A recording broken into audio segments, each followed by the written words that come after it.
Hello, students. Welcome to week 3 of our school year. For creative writing, we are still thinking about being an observer, being inspired, thinking about where writers get their ideas and the writing process. Today, though, we're going to focus this week on ordinary objects, on how writers might get ideas just from things in ordinary, everyday life. So we're going to talk about that a little bit today. Last week, we looked at getting some ideas from photographs. You guys did a great job writing about some of those unusual pictures and zooming in on just a small detail, one person and one of the pictures to write about. This week, thinking about ordinary objects, we're going to think about them in a few different ways, though. We're going to think about how we can write about ordinary objects that have personal significance to us, that have memories, or how ordinary objects can prompt our imagination. And just like before, you want to make sure you're answering the questions embedded in this video.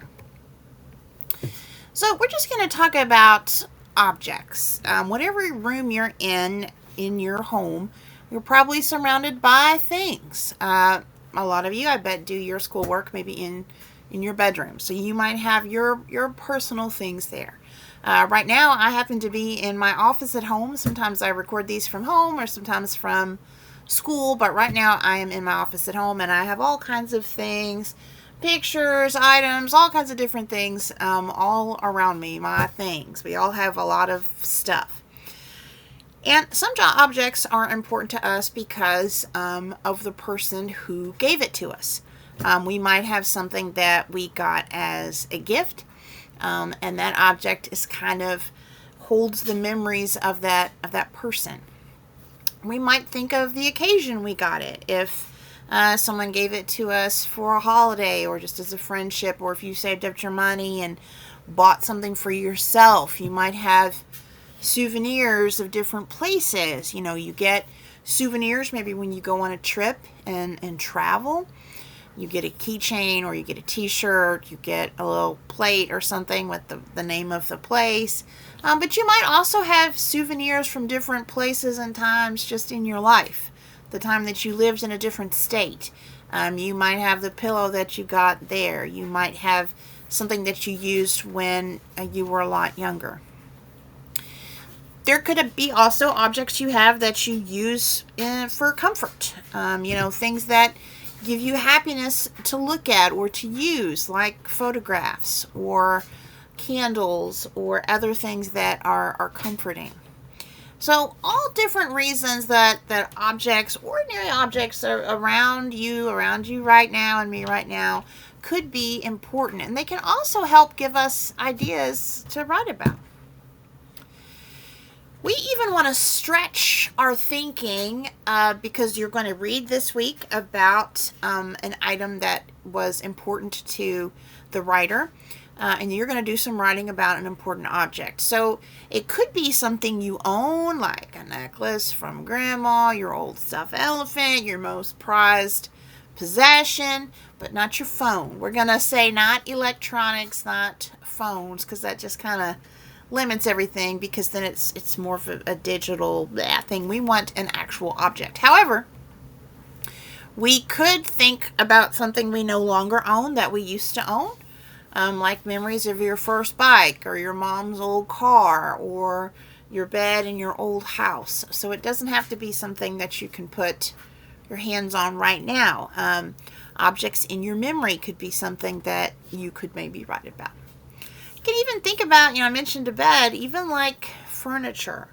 Do you have a chair that's always been your chair? That could be something that could maybe prompt some kind of a story, or even part of a house, like a door, your bedroom door, your front door. That sort of an ordinary object, an object that is in your life that we could maybe write something about. Objects could even include food. The reading you're going to do this week is about ramen noodles. How ramen noodles helped the author survive adolescence, survive the teenage years. So she's not writing about like one particular package of ramen noodles that she's got, but just the general idea of that food. So maybe it's very important to you. You always eat something for Thanksgiving that you would write about, or some other food that you always have.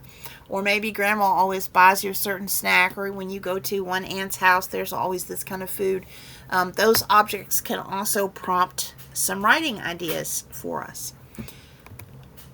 I just wanted to share with you trying to think about food a little bit, because that's a little bit more unusual to think of food as an object to write about. I have an 18-year-old son that actually just went to college, so he's like a grown-up. But I remember this item from 18 years ago when he was a baby. I don't know if they even still make these. I did a Google search. I was trying to think of the name of them. These baby mum-mums. They're teething crackers. They just look like crackers or cookies. And when he was first teething and kind of first getting teeth, he loved to eat these. In fact, some of the first words that he said, he wanted baby mum-mum. They were like a treat, and they could like gum on them. They kind of dissolve in the baby's mouth, so you don't need like a lot of teeth. But that memory, even though I don't have a box of baby mum-mums, I could probably use to help me think of some different things I could write about. My memories of that time, the challenges of parenting, a very small baby, all those different things. I also thought about when I was a little bit older, closer to the age that you guys are. I think I mentioned in my other videos that I was a ballet dancer. I did a lot of dancing. And we were always really worried about not eating junk food. We had to be super slim for all the dancing. And we, we're in our leotards all the time. And we're really worried about not eating too much. So my friends and I, two other really good friends that I had in high school, we used to buy a Three Musketeers bar from the vending machine there. Three Musketeers is like the lower fat candy bar anyway, because it's just mostly marshmallow goo in there. And we would split it into 3 pieces. And we would just eat 1 piece each, which is not much of a candy bar. But that memory about that object, I could kind of build a story around that. A little narrative to kind of tell what is revealed about the way that we dealt with our Three Musketeers bars. So all of those different things that you could possibly use to prompt your own writing, and what writers do. Personal items that are important to us, those souvenirs, things you own, things you used to own, and even kind of outside of the norm, things like furniture, different parts of the house, and even food. And objects can also really spark our imagination. It doesn't always have to be memory. For this week's assignment, you don't have to write about a memory. You can use objects to spark an imaginary story. So I can't see you right now, but wherever you are, look around and think about, are there 3 things that you can touch, not your phone, but 3 other things, not your computer. What if you had to write a story about 3 things near you right now? And, my office is full of junk, so I have a lot of choices. But I have this lovely candle. Oh, so nice. It smells like roses. Then I also have this roll of masking tape. Weirdly, they're kind of the same size. And I also have this little flower. A student actually gave me this a long time ago, and I just kind of have it stuck in my shelf here. So what if I had to, or what if I wanted to write a story about these 3 objects appeared in? That can be a way to kind of spark your imagination. What could happen with masking tape, a candle, and a flower? And think about the objects that are around you. What would maybe happen between those 3 objects that could create an imaginary story? This is another imaginary idea that also sounds kind of out there, but what was the last thing that you ate? Maybe you're snacking right now watching this video, or maybe you ate a few hours ago. What was the last thing that you actually ate? And what if that was the only antidote in a fantasy story where there was a magic spell, and to be saved from this horrible spell, someone would have to eat the last thing that you ate? And the last thing that I ate was actually a really small dill pickle. So that would be a weird story. But if we wanted to kind of use that for inspiration, that could be an interesting story as well. Here's another fantasy idea, just based on an object. Think about a gift. When's the last time you gave someone a present? You give presents, right? You give your parents presents. You give your friend maybe a gift for a birthday or other occasion. Perhaps your significant other. Or what's a gift someone has given you? If the last gift you gave or received, if it had magical powers, what might those magical powers be? How could a story possibly be built around the magical powers of that item that you received as a gift? And honestly, I can't think of really, I guess the last gift I got, a birthday cake, was kind of like a gift. If we imagine the magical power that a birthday cake would have, I don't know, that could be something really crazy and interesting. So all of these are just ways that objects could possibly give us ideas for things to write about. And look at what's highlighted there. An object can give you just that tiny little germ of an idea that you could then use to prompt a piece of writing. Just like we read about in the bird by bird text, you just have to start really, really small. How could those three objects possibly interact? What if there was some magical power to this item? What is it you really remember about this necklace that you got for your 16th birthday? So some object that's going to prompt that for you, and we're just going to start small and think about it. So you are going to read about the ramen noodles and how they were important to the author in your reading this week. And in your writing, you're going to brainstorm some ordinary objects, and you're going to choose one to write about. Now, you can write about this object from personal significance, why this object is important to you, what the memories are attached to this object. Just like I did with the Three Musketeers bar or the baby crackers, you can kind of draw out that germ of a memory or significance.